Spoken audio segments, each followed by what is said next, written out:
महाराष्ट्रात पुन्हा एकदा वातावरणात मोठा बदल झालाय। एकीकडे महाराष्ट्रातील आणि मराठवाड्यातील अनेक भागांना उष्णतेच्या लाटेचा तडाखा बसत आहे, तर दुसरीकडे राज्यातील या 7 जिल्ह्यांना आज रात्रीत आणि उद्या वादळी वाऱ्यासह अवकाळी पावसाचा इशारा देण्यात आलेला आहे। या पार्श्वभूमीवर भारतीय हवामान विभागाकडून या 7 जिल्ह्यांसाठी हाय अलर्ट जारी करण्यात आलेला आहे। राज्यात कडाक्याचा उन्हाळा जाणवत आहे। काही भागात तापमान 45 अंशांपर्यंत पोहोचलंय।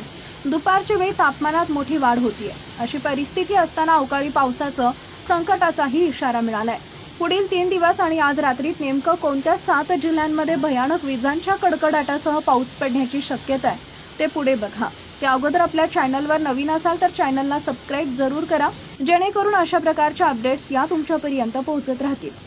राज्यातील जनता सध्या हवामानातील चढउताराचा अनुभव घेत आहे। मार्च महिन्यात रणरणत ऊन होतं, पण शेवटच्या आठवड्यात हवामानात मोठा बदल झाला। सर्वत्र अवकाळी पावसानं हजेरी लावली। या पावसानं वातावरणातील उकाडा कमी झाला, पण शेतातील पिकांचं मोठं नुकसान झालं। आज पहाटे राज्यात अनेक ठिकाणी पावसानं हजेरी लावली। रायगड, पनवेल, यवतमाळ या ठिकाणी पाऊस झाला। आज राज्यात अनेक जिल्ह्यात सकाळपासूनच ढगाळ हवामान आहे, त्यामुळे दिवसभरात पावसाची शक्यता दिसून येते।